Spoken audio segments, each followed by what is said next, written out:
Apache woman begged, "It's too hot. Take my dress off." The cowboy didn't expect what came next. Before we dive into the story, don't forget to like the video and tell us in the comments where you're watching from. Arizona Territory, July 1877, midday heat. The sun pressed down like a weight, flattening the land into stillness. It wasn't just hot, it was dangerous. The kind of heat that made horses slow without being told, that sucked the air out of your lungs before you realized you were lightheaded. Brant Calder adjusted the reins in his left hand, wiped the sweat from his brow with the back of his other wrist, and scanned the trail ahead. His mare's sides were slick with sweat. Flies buzzed around her ears. Neither of them had spoken a sound in over an hour. Brant had been riding since early morning, starting from the east pasture where the grass had already given up for the season. The wash was dry again. He'd walked its length, checked the shallow dips where water sometimes collected after storms. Nothing but cracked earth and brittle tracks. He wasn't surprised. He didn't expect much out of this land anymore. But man had to check. A man had to keep routine. At 37, Brant had learned not to rely on hope. His boots were scuffed, his hands were rough from fence wire and leather reins, and the lines in his face had deepened in the last few years, though he never stopped to notice. He lived alone on a small plot west of the Butte line. Not much to speak of, just a corral, a dry well, a barn with one wall half-rotted from termites, and a two-room shack that kept out the cold better than it kept in the cool. Brant didn't want visitors. He didn't want company. He wanted quiet, and he had it mostly. But routine still mattered, and that's why he'd ridden out, checking the water, riding the line, staying ahead of the next problem. That's when he saw her. She wasn't moving. She was lying face down beside a half-dead mesquite tree, the only one with enough shadow to break the light. From the saddle, she looked like a bundle of clothes at first. Then his eyes adjusted and he saw the shape of her back, the rise of her hip, the bare leg turned just enough to show the arch of her foot against the dirt. He pulled back the reins, dismounted fast, and approached on foot. She wasn't dead, but she wasn't conscious either. Her arms were limp at her sides. Her dress, made of worn deer hide, clung to her body in dark patches. The fabric had split across the chest, torn at the neckline and side, revealing skin soaked with sweat and streaked with dust. Her breasts were partly exposed, not by intention, just from damage and struggle. She had scratches along her left hip, and her hair stuck to her cheeks and jaw, tangled and stiff. He crouched beside her, not touching yet, just watching her chest, barely rising. He spoke softly, unsure if she could hear him. "Miss, can you move?" Her head twitched slightly. That was the only answer. He opened his canteen, tilted it, and let a few drops fall on her lower lip. It was cracked, dry, peeling at the corners. She didn't respond at first. Then her tongue flicked out like instinct. He offered more, just a small stream. She swallowed twice, then choked, and he pulled it away. "You're burning up," he said under his breath. Her eyes opened just a sliver, brown, glazed. Then came the words, barely above a whisper, broken by heat and confusion. "Take my clothes off, it's so hot." It didn't sound like shame. It didn't sound like seduction. It sounded like someone delirious and failing. Brant's jaw clenched. He looked at the sky. No clouds. He looked at her skin, her chest, the raw redness around her throat. She'd been out here too long. Maybe a day, maybe more. He didn't know. He unfastened his coat and laid it over her chest, not to warm, but to block the sun. Then he set his canteen beside her and moved his hands carefully under her shoulders and knees. Her body was hot. Her skin stuck against his arms. He didn't let his eyes wander. He lifted her like she was a wounded soldier. Back at the horse, he grunted as he pulled her up into the saddle with him. She didn't resist. Her head slumped against his neck. Her breath hid his collar. He adjusted the reins and turned toward the abandoned prospector's shelter 3 miles north. It wasn't much, 4 wooden walls, half a roof, and a busted door. But it had shade and maybe a working barrel if the last rain left anything behind. As he rode, he kept one arm around her, the other on the reins.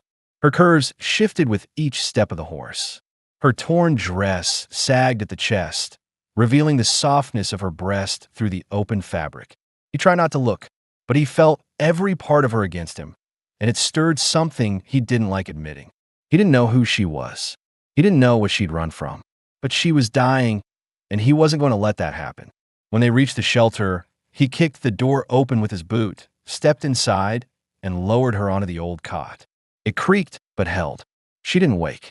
He filled the dented basin with water, stripped off his bandana, soaked it, and wiped her face, neck, chest, and arms. He stopped just above the chest, not because he didn't want to go further, but because it wasn't about that. She moaned softly when the cloth hit her throat. Her body shifted, her leg twitching. He opened the shutters slightly to let in air, not light, found a wool blanket in the corner, and folded it beneath her legs. Her breathing changed, slower, but more present. He sat on the floor beside the cot, resting his arms on his knees, sweat running down his face, eyes fixed on her. He didn't speak. She didn't stir again, but her hand moved once, just enough to touch the edge of the coat he'd draped over her. That was the only sound in the room for hours. The heat hadn't broken by nightfall. It only changed shape, less direct, but still lingering in the wood, in the rocks, in the dry air pressing against the broken walls of the old shelter. Brant sat with his back to the corner, boots stretched out, rifle propped within arm's reach, every muscle in his body tight from riding, lifting, watching, waiting. The woman on the cot hadn't moved for over an hour, though her breathing had steadied, now shallow but regular. He had counted the seconds between each breath more than once. He didn't know her name. She hadn't said it. She hadn't said anything else after the heat broke her down. The way she'd whispered about her clothes still echoed in his memory. Not because of what she said, but because of how desperate it had sounded, how little strength had been left in it. There was no suggestion in it, only panic. He kept hearing it even now, though he tried not to. He stood finally, slow, not wanting to startle her if she was close to waking. He stepped outside, not far, just beyond the doorway. The stars had started to come out, and the dark horizon spread wide without interruption. He checked the mare, ran a hand along her flank, listened for distant hoofbeats or coyotes. Nothing, just quiet. The same kind of quiet that followed him wherever he went.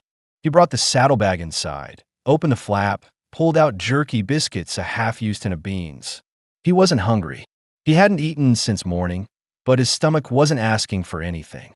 His head was full. His hands wouldn't stop remembering the feel of her skin against his arms. Too warm, too limp, her ribs too easy to count. He didn't know how long she'd been out there. Maybe 2 days, maybe longer. She must have been trying to find her people or get away from someone. She wouldn't have come this far alone unless she had no other choice. He knelt beside the cot and studied her face under the dim lantern light. Her cheekbones were sharp, not from beauty but from hunger. Her lips looked dry even now. Her lashes twitched once as if sensing movement. He touched her shoulder lightly, only enough to shift the blanket. "Miss," he said, his voice low, almost reluctant. "Can you wake up?" No response, just her head shifting slightly to the side. He dipped the cloth again in the basin and laid it across her neck. She stirred at that, her brow tightening, her lips parting. "Miss," he repeated, "you're safe. You're not alone." She opened her eyes. Barely. The pupils were sluggish, but they locked on him with slow awareness. Then her expression tightened. Her voice came out cracked and raw. "Where?" He sat back on his heels. "Old shack. I brought you here. You were passed out in the dirt. You don't remember?" She stared at him for a few seconds, then tried to sit up. Her arms gave out. "Don't rush it," he said, steadying her gently by the wrist. "You're heat-struck. You need water. Sleep." She swallowed hard, looked at the canteen, then at him. "Why'd you help me?" He didn't answer right away, because he didn't know the full reason. He hadn't asked himself. He just knew what he saw, someone dying, and he couldn't ride past that, even if it meant risk.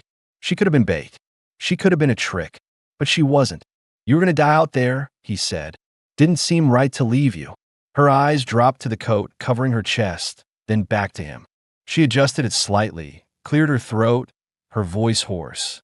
"You didn't touch me." "No," he said, tone flat. "I covered you up. Got you water." That's all. She stared at him, long enough for him to feel it. Then she nodded slowly, barely a twitch of her chin. He passed her the canteen. She drank with both hands, slow this time. Her body still trembled slightly as she sat against the cot frame. Her dress, still damp from sweat, clung to her skin. He looked away. Name's Brant, he said. Brant Calder. I've got land west of the ridge. Came out to check the wash. Found you by the mesquite. She wiped her mouth. Her fingers trembled. Then she whispered Naya. All right. She didn't offer more. He didn't press. She held the canteen in her lap and stared at the wall for a while. Then she turned her eyes back to him. You alone? Yeah. Her expression flickered.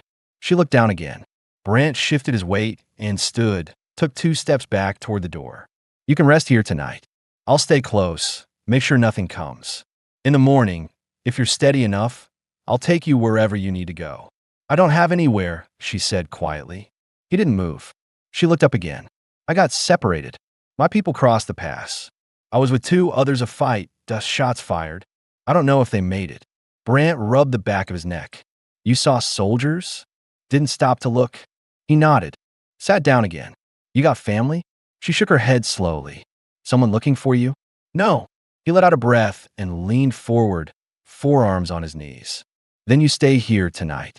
Eat something if you can. I'll get you to shelter or town or wherever you decide. She held his eyes a long time. He didn't look away. Then she nodded once more. All right. That was the only word they shared for a while. Later, she accepted a piece of biscuit. She only ate half. Her body still weak, her hands still trembling. Brant set his hat over his knee and leaned back against the wall again, eyes open, listening for anything out there that didn't belong.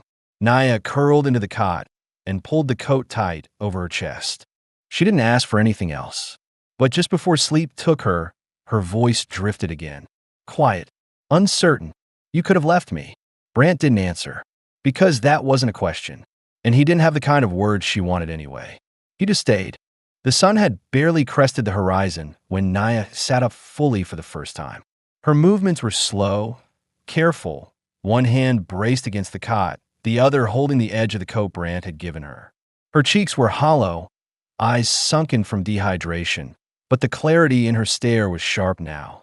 She scanned the room, walls warped from heat, one corner stuffed with old gear, and Brant, asleep against the doorway with his rifle leaned across his chest, hat pulled down low.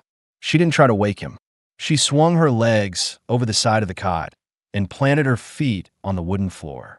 The boards were gritty with dust. Her ankle wobbled slightly under her weight, but she steadied herself with a palm on the wall. Her dress, though still damp in spots, had dried enough to cling. She adjusted the neckline carefully, pulling it closed over her chest as best she could, and tied the fringed leather cord to hold it in place. The side tear she couldn't fix, so she let it hang, more concerned with standing upright. She moved toward the basin and dipped her hands in the remaining water. It was warm now, not from fire but from time. She splashed her face anyway, then turned her head toward the door. Brant hadn't moved. She watched him in silence. He hadn't tied her down, hadn't barred the door. She could have walked out before he woke, taken the horse, disappeared into the ravine trails. But she didn't. Instead, she walked slowly toward the saddlebag by the wall, found the tin of beans he hadn't touched, and placed it near the fire pit. Then she gathered kindling from the corner and struck flint. Her fingers shook on the first try, then caught on the second. Flame rose. She worked silently, pausing only when her vision blurred. Hunger pressed into her ribs, but the movement kept her steady. By the time Brant stirred, the fire was going and the tin hissed quietly in the heat. He sat up slowly, adjusted the brim of his hat, blinked once toward the fire, then toward her. You're up, he said, voice rough. She didn't answer at first, then nodded. Didn't want to wake you. You didn't. He stood and stretched his arms slowly, joints cracking. His shirt was still off, folded near his pack. His torso bore several old scars, some thin, others deep and angled. Bullet, blade, maybe worse. He noticed her glance, didn't flinch, didn't explain. She looked back at the fire. You eat yet? He asked. No. He reached for the second tin and tossed it beside the one she'd opened. She didn't protest. They sat across from each other on the floor, both barefoot, both quiet. When the tins were warm enough, he peeled them open and handed her one. She ate slowly, chewing every bite, glancing up between mouthfuls but never speaking first. After several minutes, Brant broke the silence. You said you got separated near the pass. What were you doing that far south? She lowered the tin. We were moving camp. Scouts said soldiers were circling the canyon. We split up. He nodded once. That's Union patrol land. Probably cavalry still playing soldier. Nia didn't comment. Instead, she asked, You were Army? Scout. Before. He didn't elaborate. He wiped his hands with a cloth and stood. There's a water hole 2 miles east. Shallow, but enough to wash. I'll take you there if you're steady. She looked toward the door, uncertain. He paused. Where you can rest here. I'm not pushing you. I want to go. He stepped outside to ready the horse. Nia stood slowly, adjusting the torn hem of her dress, then reached for her moccasins, which she hadn't worn since collapsing. They were dusty but intact. She slipped them on and tied the rawhide strings with effort. Brant returned and held the reins loosely. You ride or walk? Walk, she said, at least till my legs stopped shaking. He didn't argue. They moved at a slow pace across dry ground. The landscape was scrub and cracked soil, an occasional cactus or rabbit brush dotting the way. Brant walked a half step ahead, not in front to lead, but not beside her either. Her breathing grew steadier as the minutes passed, and when she stumbled slightly on a loose rock, he extended a hand to her waist, held just long enough for her to find her footing. She didn't thank him. He didn't ask for it. When they reached the water hole, it wasn't much, just a shallow pool in the crook of 2 stone ledges, but it was enough. Nia knelt beside it, dipped both hands in, and brought the water to her face. She scrubbed the dirt from her arms, then turned away slightly, loosening the shoulder of her dress to rinse beneath. Brant didn't watch. He found a rock nearby and sat with his back turned, cleaning his boots with a twig, listening to the sound of water dripping from her fingers. She spoke first. You could have looked. I didn't need to, he said. That ended the conversation. She returned to him with damp hair, skin cooling under the sun. Her expression softer now, her shoulders less tight. Do you think they're still looking? She asked. He tilted his head. If they saw you get away, maybe. If they think you're dead, maybe not. I stayed alive. You did, he agreed. She sat on a flat stone nearby. You think I'm a burden? He turned toward her slowly. If I did, I'd have left you where I found you. She didn't respond. They sat in silence as the wind picked up slightly, just enough to stir the air. A bird circled high overhead. Brant scanned the ridge out of habit. Nia watched him carefully, noticing the way his jaw tensed when his gaze swept west. You always alone? She asked. Yeah. Why? He didn't look at her when he answered. Quieter that way. She didn't push. By midday, they started walking back. Her steps were firmer now. She stayed closer, not from fear, but from some need she hadn't yet named. And when they reached the shack again, she didn't ask where he'd sleep. She just sat near the door and waited as he checked the horizon, laid wood near the fire pit, and filled the basin again. That night, she didn't ask why he stayed. She just handed him back his coat and said quietly, Thank you for not touching me. And this time, he answered, I wasn't raised that way. Then he sat beside her, not close, but not far. And both of them knew, for the first time in a long while, neither one would sleep alone. The next morning came without warning. There was no rooster, no wind, no shift in air.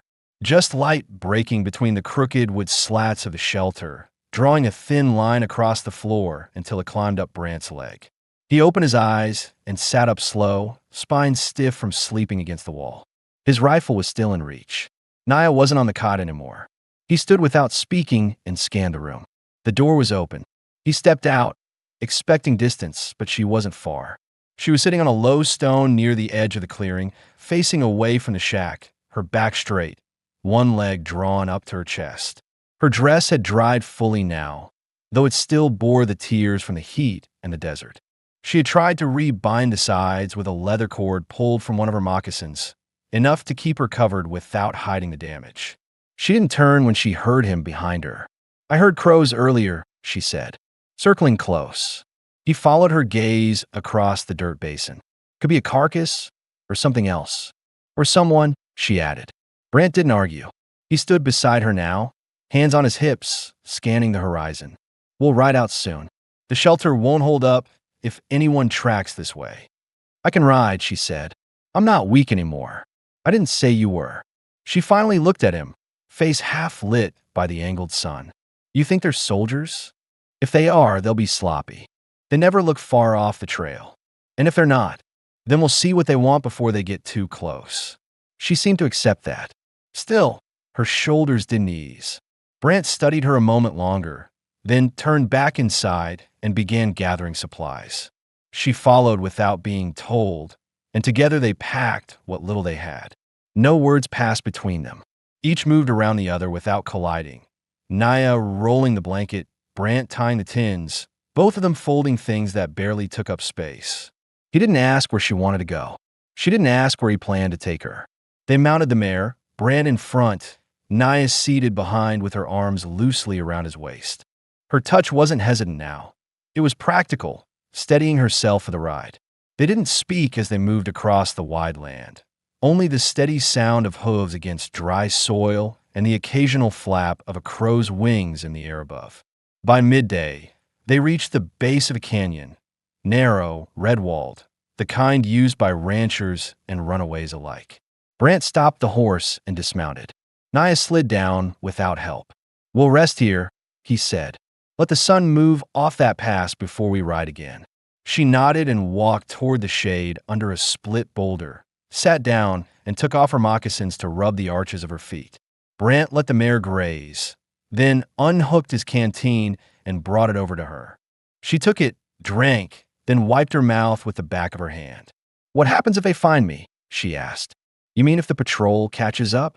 No, the ones I ran from before. Brant's eyes narrowed. You didn't say you were being chased. I wasn't sure if it mattered. He crouched near her. It matters now. She set the canteen down. They weren't soldiers. They were hired trackers. 2 white men, 1 mixed. They were looking for women left behind after the camp scattered. Probably figured they'd be worth something to someone. Brant didn't ask the obvious. He didn't need her to say what kind of worth they meant. They catch you? He asked. They tried. I got away. One of them didn't like that. He pulled my dress and I tore free. That's where the shoulder ripped. Brant's hands were still, his mouth set into a hard line. You didn't see where they went? No. You think they're still looking? I think they didn't find anyone else. So maybe. He looked up toward the ridgeline. If they're smart, they'll head north. Towns pay more for younger women. She didn't react, not outwardly, but her fingers curled into fists at her knees. Brant stood. We'll cut across the creek. No tracks there. She looked up. You're not taking me back to your land? Not yet. Not while someone might be following. You trust me? I didn't tie her hands last night. She pushed herself up slowly, standing close. That's not what I asked. Brant met her eyes directly. I don't think you're lying. That's enough for now. They packed again and moved on. The creek was dry and jagged, good for hiding movement. The sun had begun to ease westward, painting shadows along the walls of the canyon. They didn't speak for miles. The silence between them wasn't heavy, it was steady, shared. And when Naya rested her chin briefly against Brant's back during the ride, he didn't shift. He didn't say anything. He just kept going. That night, they made camp in a small ravine where the rocks gave natural cover. Brant started the fire. Naya gathered brush. They ate from a tin again, this time side by side. When the stars came out, Naya lay on the blanket and stared up. I never saw this many stars from a canyon, she said. Sky's always this full. Just need to be far enough from anything that spoils it. You've been far from things a long time, haven't you? He didn't respond. I don't want to be owned, she added. No one owns you. You think I'm safe with you? I think you're safer than you were yesterday. That was the last thing said before they settled in. Brant didn't sleep near her, but not far either. And Naya didn't keep her knife under her head this time. They woke before the light returned. The embers from the fire still pulsed faint orange under the ash, enough to cast shadows on the canyon walls. Naya shifted under the wool blanket, rubbing her fingers together to warm them. Her body ached in unfamiliar places, muscles unused to travel, ribs still tight from dehydration, but she moved without complaint. Brant was already up, crouched near the edge of the ravine, one knee down, watching the ridge through the last folds of night. He didn't say anything when she approached. She crouched beside him, glancing toward the slope. Anything? He shook his head once. Quiet, but too quiet. I don't like it. She studied him now that she could see him clearly. His face was lined not just from sun, but from years of watching his back. He wasn't a young man, not fresh like the boys sent to chase glory. His jaw was square, dust settled along the edge of his cheekbone, and the small scar beneath his right eye looked old enough to have a story he hadn't shared yet. He wore his stillness like armor, but she could tell by the way his shoulders stayed tensed he wasn't relaxed. He hadn't been relaxed since she met him. "We can't keep riding like this," she said. "They'll catch us in the open if they know the land." "I'm not worried about them catching me," Brant said quietly. She turned her head. "You worried about me slowing you down?" He looked at her directly. "I'm worried about what happens if I stop moving." Naya took that in. "We need a plan. There's a cabin about 10 miles east. Old mining post. Has a locked cellar and a water catchment tank. Nobody's used it since the gold dried up. You know for sure it's empty? I know the last man who stayed there died 6 years ago. I helped bury him." She stood. "Then we go there." Brant packed the rest of their gear in silence. They moved fast, skipping breakfast, saving what food they had left. The mare was tired but obedient. Naya offered to walk to give the animal a break, and Brant didn't stop her. She walked in front this time, her pace steady, her steps direct. Her torn dress was retied tighter now, the makeshift cords keeping the loose fabric close to her body. Her back was exposed in places, but she didn't flinch from it. Her posture held dignity even in damage. By noon, the heat came down heavy again. Brant insisted they stop under a rocky outcrop, and Naya didn't argue. She drank from the canteen, her eyes darting occasionally toward the open land behind them. "They could be watching from high ground," she said. "They could," Brant agreed. "But they wouldn't fire from up there. Not if they want you alive." She didn't respond.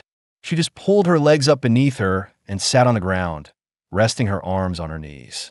Her expression was unreadable. Brant watched her for a long moment, then sat down beside her. "You said you don't want to be owned," he said. "That they took women before." She didn't look at him. "They don't care who they take, just what they can trade. Some towns pay in coin, others pay in favors. What about your people? They don't know I'm alive." "You sure about that? If they did, they would have come back for me." Brant didn't press further. She wasn't giving him the whole truth, but she was giving enough. He understood what silence meant. He'd used it himself for years. As they sat, a hawk circled above them, then passed without calling. Brant stood first. "We move again. I want to reach the cabin by nightfall." The final stretch took them across rocky hills and thin crevices between dry brush. The landscape grew more severe the farther they traveled. Less green, more stone, the kind of terrain that chewed up hooves and broke wagons. But also meant fewer people, fewer problems. Just before sunset, they crested a low ridge, and the roof of the cabin came into view. It was small, mostly timber, the front porch collapsed, but the stone chimney still stood. Brant signaled for silence and walked the perimeter. Naya waited, hand at her side where she kept her small blade tucked into her boot. She watched the shadows for movement, her breathing steady. He returned after 10 minutes. "It's empty. Nothing's been touched in a long time." They led the mare into the broken corral and removed the tack. Naya filled the water basin from the catchment tank. Brant checked the door, the windows, and the lock on the cellar. Everything held. He pried open the floorboards in the back room and revealed a narrow staircase leading into a dugout space lined with old mining crates. There were no supplies left, but it was cool and defensible. They didn't speak much that night. Both of them knew this might be the last time they had a wall between them and whatever came next. After eating the last of the biscuits and a strip of dried meat, Naya stepped outside, sat on the porch beam, and looked out at the darkened land. Brant joined her after a few minutes, sitting beside her with his hat in his lap. She spoke first. "You keep watching me like you expect me to run. I'm watching to make sure you don't vanish." "Why would I?" "Because people who've been hurt don't always stay put." She looked down. You don't know what they did." "No," he said, "but I know what kind of men they are." She turned to him. "I was tied, not for trade, for punishment. They said I was too proud, too difficult, too much trouble to break. So they left me tied in the sun." Brant didn't say anything for a while. Then he said, "You're still here." "Barely." He looked at her fully now, saw the way her jaw tightened when she spoke, how her hand stayed clenched even when she tried to appear calm. "I don't want your pity," she added. "You don't have it," he said. "You have my respect." She blinked. That quieted her in a way nothing else had. He stood slowly and extended his hand. "You'll sleep inside tonight. I'll keep watch from the roof." She looked up at him, then took his hand and let him pull her to her feet. She didn't let go right away. Her grip lingered.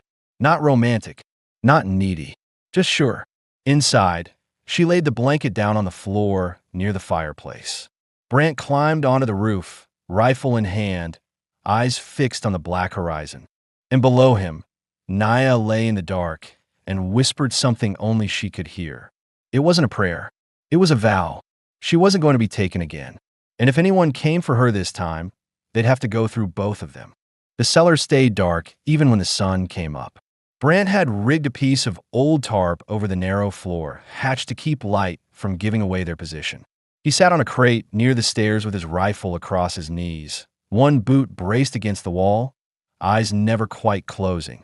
Naya lay on the blanket near the rear wall, turned away from him, the slow rhythm of her breath the only sound in the enclosed space besides the occasional groan of wind against the roof above. When she finally stirred, she sat up without speaking.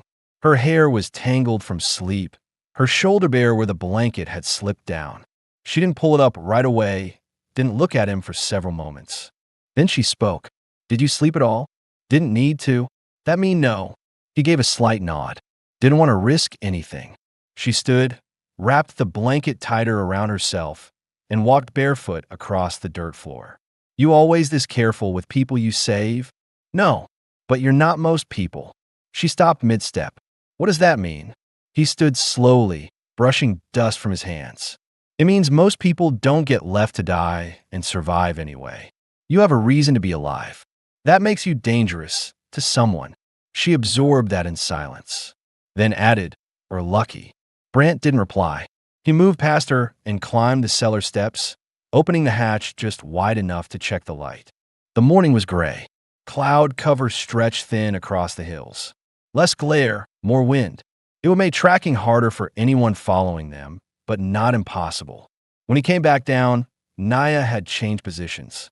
She was now crouched beside one of the old storage barrels, sorting through a pile of rusted nails and leather scraps someone had left behind years ago. "I could fix the tear in my dress," she said, holding up a piece of strap. "If I had a needle." Brant checked the contents of his saddlebag and tossed her a small roll of wax cloth. Inside was a sewing needle, dull but usable, and a few lengths of thick thread. She didn't thank him. "Just gotta work." He watched her hands as she mended the edge of the ripped side, fingers moving slow but deliberate, her brow furrowed in concentration. The thread pulled through hide with effort, and she had to bite her lip to keep the tension steady. "You learned that young?" he asked. "Didn't have a choice." He sat back down across from her. "Tell me something." "What?" "You said the trackers wanted women. You ever see them before they caught you?" She paused her stitching. "Once. 2 of them passed near our camp about a week before. They wore hats too clean, guns too new. Not from the territory. East, probably. They watched, but didn't approach. Next time I saw them, they were on horseback, chasing 2 girls younger than me. What happened to them?" Her hands trembled for a second. "I don't know." Brant's jaw tightened. He stood again, walked to the steps, and leaned against the wall. "They'll keep looking if they think you're still alive." "I want them to look," she said. "I want them close, so I know when to cut their throats." Her voice didn't rise. It didn't tremble. That scared Brant more than anger would have. He turned toward her. "That day I found you, you could barely breathe. You said to take your clothes off. You don't even remember that, do you?" She kept stitching. "No, you were gone from yourself. Heat stroke. You could have died in my arms and never even known who I was. Why are you telling me this?" "Because I want you to understand, whatever you think you are now, you came back from something most don't. And that changes what comes next." She met his eyes then. You think I'm broken? I think you're carrying something heavy. I think I am too. The silence that followed wasn't bitter. It was full. A kind of understanding settled there, quiet, unfinished, but real. That afternoon, they moved upstairs for the first time since taking shelter. The light had shifted. The wind carried dust from the south, but no tracks marked the earth near the cabin. Brant circled the property twice, rifle ready, but found no sign of riders, no scent of campfire, no fresh manure. They might have outpaced whoever was chasing. He returned to the cabin to find Naya sweeping out the back corner with a broom made of tied branches. She had moved the blanket near the hearth and rearranged their gear with a kind of quiet determination that told him she hadn't just survived, she decided to stay. That evening, Brant built a small fire inside the hearth. They cooked what little meat remained. Naya prepared it with crushed dry sage she'd found in a pouch tucked deep in her dress seam. It gave the food flavor that surprised them both. After they ate, Naya stood and walked to the far window. She rested her hand on the sill, looking out toward the black ridge. Why don't you live with anyone? She asked. I did once. What happened? Died. Wrong place. Wrong time. Wife. He nodded once. No children. He shook his head. Never made it that far. She turned to him. You think you can ever start again? I stopped thinking about that a while back. Maybe you should start again. Brant didn't answer. He stood and walked to the table, his boots quiet on the wood. When he reached her, he didn't touch her. He just stood beside her, shoulder to shoulder, facing the dark with her. You cold? He asked. No. He looked down. Her hair caught the firelight from behind. Her face had changed, less guarded, more real. He raised a hand slowly, brushed a bit of ash from her cheek. She didn't flinch. She reached up and placed her hand gently over his, guiding it to the side of her face, holding it there for a moment too long to be accidental. I don't need saving, she said. I'm not trying to save you, he replied. I'm still figuring out how to save myself. When she leaned in, he didn't move. Their lips touched just once, tentative, soft, not rushed. Her hand rested against his chest, feeling the steady beat beneath. When they pulled back, neither of them spoke. There was nothing to explain. They weren't in love. Not yet. But they had chosen not to be alone. And in that cabin, with danger still out there and nothing promised, that choice was the most solid thing either of them had touched in a long time. The fire had gone low overnight. Just a bed of coals remained, pulsing faint red against the ash. Brant stirred first, careful not to make noise. He stood and stretched near the window, jaw set, eyes scanning the morning haze for anything out of place. The landscape beyond the cabin lay still. No riders, no prints, no movement. But the stillness didn't calm him. It made him more alert. Behind him, the blanket rustled. Naya shifted under it, the sound of her breath slow and steady. He didn't look over right away, but he listened. She moved deliberately, not groggy, not disoriented. She was more alert now than at any point since he found her, and he noticed it. When she finally sat up, the blanket slid to her waist. Her dress was back in place, freshly mended, the lines of her curves visible beneath the soft leather where the fabric clung to her skin. Her feet brushed the floor silently. She didn't speak. Brant poured the last of the water into the basin and set it beside the hearth. We'll need more before noon. Thanks, Lo. She stood and crossed the floor barefoot. I'll go. He shook his head. I'll take the rifle. You carry the canteens. They walked together down the rocky path toward the catchment tank behind the cabin, the wind stirring light dust through the air. The terrain remained dry, but not lifeless. Birds called from the brush. A lizard skittered across the rocks near Naya's feet. She kept walking. Last night, she said quietly, not looking at him. You didn't regret it? He glanced sideways. No, even though it complicates things, things were already complicated. That didn't change anything. She nodded, satisfied with the answer, but didn't push further. When they reached the tank, she filled both canteens while Brant watched the ridge. She passed him one when it was full, and they stood in the silence that had become familiar, comfortable, not distant. On the way back, Naya paused. What is it? Brant asked. Tracks. Not fresh, but not old either. Brant crouched beside her. Hoof prints, light but distinct. At least 3 horses, maybe 4. Heading northwest, parallel to the old cattle trail. They're searching, he said. They're close. Brant straightened. We stay hidden today. If they pass, we wait 2 days. If they stop, we deal with it. You mean fight? If we have to. She didn't ask what deal with it meant. She already knew. Back at the cabin, Brant secured the windows with canvas strips from the cellar and covered the chimney hole to keep the fire smoke low. Naya gathered their supplies, moving methodically, quiet, deliberate, like someone preparing for a siege. Her confidence wasn't false. She moved like someone who had already faced death and decided it wouldn't claim her quietly. That afternoon, Brant showed her the hidden cellar entrance again and how to close the latch from below. He placed one of the rifles down there, along with food, water, and a knife. If something happens and I'm not back in time, he said, you go down there and don't come out unless it's me calling. I'm not hiding if they come. I'm not asking you to run. I'm telling you how to survive. She studied his face. You still don't understand. I'd rather die standing up than be taken again. Brant didn't respond. He simply nodded once and went back to checking the perimeter. That evening, the wind picked up harder. Dust moved low across the ridge like a creeping fog. Naya stayed inside, watching through the crack in the shutter. Brant climbed to the roof and used a set of binoculars he kept wrapped in oilcloth inside his pack. He scanned the horizon for nearly an hour. At twilight, he saw movement. For riders slow, spaced out wide, moving like trackers.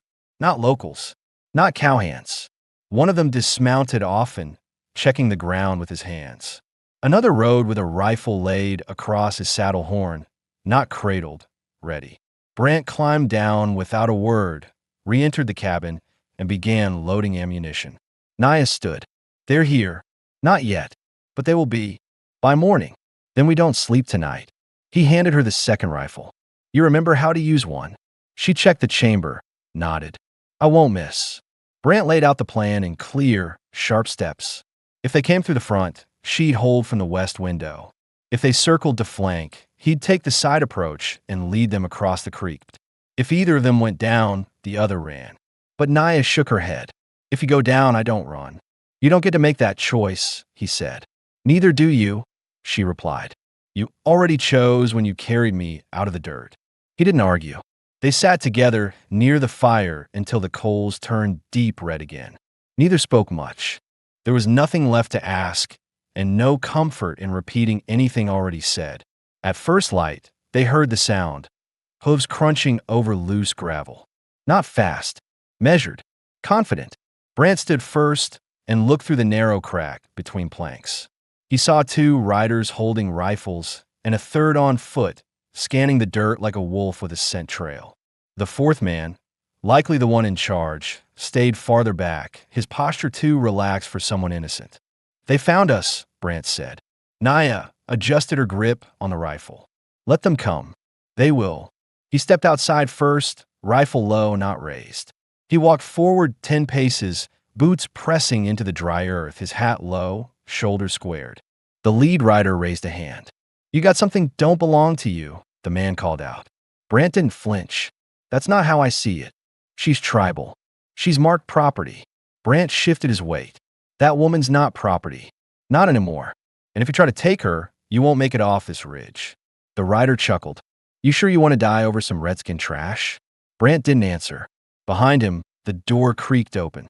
Naya stepped out, rifle in hand, hair pulled back, dress tight at the waist, torn but proud. Her chin raised. She walked to stand beside him. You want me? She called out. Come take me. None of the men moved. Brant cocked his rifle. This is your last chance to turn around. For a moment, no one breathed. Then the man on foot made a twitch toward his hip. Brant fired first. The shot dropped the tracker instantly. Everything exploded into motion. Naya dropped to one knee, fired twice, one bullet striking the second rider through the shoulder, the other missing by inches. Brant fired again, hitting the man on the left in the thigh. The last rider turned his horse and bolted back over the ridge. It was over in less than 30 seconds. Brant lowered his rifle, chest heaving. Naya stood slowly, her hands still steady, her face calm. They approached the downed men. Two were dead. One bled out before Brant reached him. The one with the shoulder wound still breathed, but was unconscious. Brant didn't speak as he dragged the bodies away from the cabin and buried them behind the ridge. When he returned, Naya stood at the door, her face unreadable. He walked past her and set the rifle down. She followed him inside and shut the door behind them. No words passed, but when she stepped closer, placed her hand flat against his chest, he didn't move. He let her feel the rhythm of his heart. And when she leaned in, their foreheads touched, not for passion, but for something stronger. They had survived, together, and they knew now neither one was going to leave. The morning after the shootout came with a silence heavier than any they'd felt before. Not the silence of dread or waiting, but the kind that follows a decision neither of them could take back. The land around the cabin smelled of gunpowder and disturbed earth. The makeshift graves behind the ridge were shallow, but marked with stones. Brant had done that out of habit, not respect. Inside the cabin, Naya folded the blanket, smoothed it out with deliberate movements, then knelt by the hearth where the fire had gone out some time before dawn. Her fingers moved with purpose as she laid new kindling, struck the flint, and coaxed a flame back to life. Her face showed no sign of fear or regret, only focus. Brant sat by the table, sleeves rolled up, a line of dried blood across one forearm from carrying the wounded tracker. That man hadn't survived the night. Loss of blood and infection had finished him quietly sometime in the dark. Brant had dragged the body out before Naya woke and added him to the ridge. There was no discussion about it. As she added a tin of beans to the pot, Naya finally broke the silence. "Do you think they were the last?" Brant looked over, voice low. "No." She nodded once. "Then we need to be ready." "You already were." Naya didn't smile at that. She stirred the pot without looking up. "If more come, it won't be 4. It'll be 10, maybe more. If someone paid them once, someone can pay others." Brant stood and crossed the floor, his boots making dull thuds against the planks. He leaned against the beam near the window, eyes on the hills. "I've been thinking about that." "About what?" "Running. Leaving the cabin. Moving farther west. Maybe to the border. You think that solves this?" "I think it gives us time." Naya turned to him now. "What if I don't want to run?" He watched her carefully. "Then we don't. But you'd go if it was just you." "I was always ready to keep moving. Staying, that's newer for me." Naya stepped closer, her expression unreadable. "Then why haven't you left?" Brant met her gaze, voice quiet. "Because every time I've stayed somewhere before, I did it for the wrong reason. This time, maybe it's the right one." She didn't touch him. Not yet. But her body softened, the distance between them no longer filled with mistrust. She turned back to the fire, stirring the pot again. After they ate, they set about reinforcing the cabin. Brant repaired the west shutter, replaced 2 rotten boards along the front porch, and filled the water tank with runoff he'd collected in a side barrel. Naya sharpened both rifles, checked ammunition, and then retrieved her small blade from under the hearth where she'd hidden it that first night. She wore it now in a sheath on her hip. By mid-afternoon, they rested under the awning outside the front door. The sky had cleared fully, no clouds, no wind, just still heat pressing down from above. Naya leaned back on her elbows, her legs stretched out before her, bare feet crossed at the ankles. Brant sat in the chair beside her, his hat pulled down low, eyes half closed. "You never said what you did before the war," she said. "I ran cattle. My father had a spread near the Verde River. Lost it in a flood. Then I scouted for the army." "You lose people?" He hesitated. "A brother. My wife. Unborn son. Ow! Bandits crossed the land while I was gone. I came back to find the place burned." She didn't answer right away. "And you blame yourself." He nodded once. Naya turned her head. "I lost a sister. She was 12. We were gathering root near the canyon. Soldiers came fast. Took her, left me. You tried to stop them?" She looked him in the eye. "I stabbed one. He shot me in the leg. I ran anyway." Brant's eyes dropped to her thigh. She tapped it once with her palm. "Scar's still there. You ever find her?" She shook her head. "She's not alive." He didn't offer comfort, just sat beside her in silence.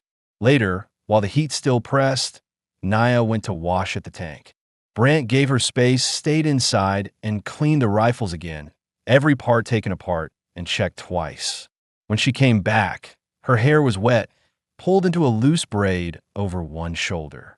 Her dress was darker from dampness, clinging again to her skin, the repaired seams holding well. Her cleavage was more exposed than she likely intended, but she didn't adjust it. She caught Brant watching, and for once, she didn't look away. Instead, she stepped into the room and closed the door behind her. "I'm not weak anymore," she said. "I never said you were. You treated me like I was made of glass when I collapsed. But I'm still here." Brant stood slowly. "That's because you're stronger than most." She stepped closer. "Then treat me like I am." He didn't reach for her at first. He waited. Let her choose. She did. Her hand slid along the side of his face, fingers grazing the scar beneath his eye. He closed his eyes briefly, jaw tightening. She spoke quietly. "If I stay, it's because I choose it, not because I owe you anything. I wouldn't want it otherwise." They stood there for a long moment before their bodies closed the gap. When they kissed this time, it was fuller, deeper, not tentative. Her hands pulled him closer, his grip the small of her back. She pressed her forehead against his chest, breath shaking. "I don't want to be owned," she whispered again. "You won't be. I don't want to be pitted." "You're not. Then I want to be wanted." "You are." He guided her to the cot. Not rushed, not forceful. His hands found her waist, then slid beneath the strap of her dress. She stopped him. "Not to prove anything," she said. "No," he agreed. "Only if you want it." She nodded. They undressed slowly, clothes pushed aside rather than torn. Her skin was warm from the sun, still scented with sage and dust. His chest bore the marks of old wounds, some healed, some not. She touched each one, not asking how they came to be. They made love that afternoon in silence. No words, no promises, just the steady connection of two people no longer drifting. When it was done, they lay tangled together, breath slow, arms wrapped around one another without tension. Brant's hand rested against her hip, hers against his chest. Outside, the wind picked up again, but this time it didn't bring threat. Only the sound of something settling. A stillness earned. A place chosen. The sun rose without fanfare, just a gradual fading of darkness over the canyon ridge. Brant was already outside, splitting dry wood with slow, steady strikes. Each swing was precise, the kind of movement that came not from urgency, but from someone used to surviving by rhythm. The axe split the logs cleanly, the echo of each hit bouncing off the stone walls behind the cabin. Inside, Naya moved with equal purpose. She swept the floor, wiped down the small table, and folded the blankets tight along the edge of the cot. She had redressed in the same deerskin garment, now fully repaired, her braid tighter, her presence more grounded. Her knife sat sheathed against her hip, her rifle within arm's reach. She wasn't preparing to run. She was preparing to live. They hadn't spoken much that morning, but nothing had felt distant. It wasn't silence out of uncertainty, it was understanding. A different kind of language had taken root between them. Brant entered with an armful of kindling, placing it in the corner by the hearth. He dusted off his hands, then glanced toward the ridge. "We'll need to scout the south trail today. If there's any fresh movement, I want to see it before it sees us." Naya nodded. "I'll come." "You sure? I'm not staying behind again." Brant didn't argue. He handed her one of the rifles, and they stepped out into the dry light, boots crunching on the gravel as they descended toward the lower trail. The landscape had changed subtly over the past few days. Wind had shifted new lines in the sand. Vultures circled farther west, too distant to mean anything certain, but enough to make Brant keep his hand close to his belt. They moved single file for a while, Naya watching the higher ground, Brant watching the dust for tracks. At a narrow bend in the canyon wall, he stopped suddenly and crouched. She followed. "What is it?" "Hoof print," he said, brushing his fingers over the edge of an indentation. "About a day old. Rider was moving fast. Alone. Returning. Could be. Or scouting." They scanned the area. No signs of camp. No ashes. No fresh droppings. Whoever passed through hadn't stopped. Naya exhaled slowly. "Then they didn't find the bodies." "No," Brant said. "But they're looking for them." They returned to the cabin just before midday, having looped a wide arc that took them across 2 hills and back behind the North Bluff. No new prints, no smoke, no movement. Still, the tension hadn't lifted. Back at the cabin, Brant checked the fencing while Naya fetched water. The routine grounded them, but both felt the weight of uncertainty. It had been quiet too long. Not the kind of peace that settles in for good, just the kind that comes before something breaks. That evening, after supper, Brant stepped outside and sat on the porch beam. The sun was dipping low, casting long shadows down the slope. Naya joined him, her shoulder brushing his as she sat beside him. "You ever think about rebuilding it?" she asked. "The ranch, this cabin, the land.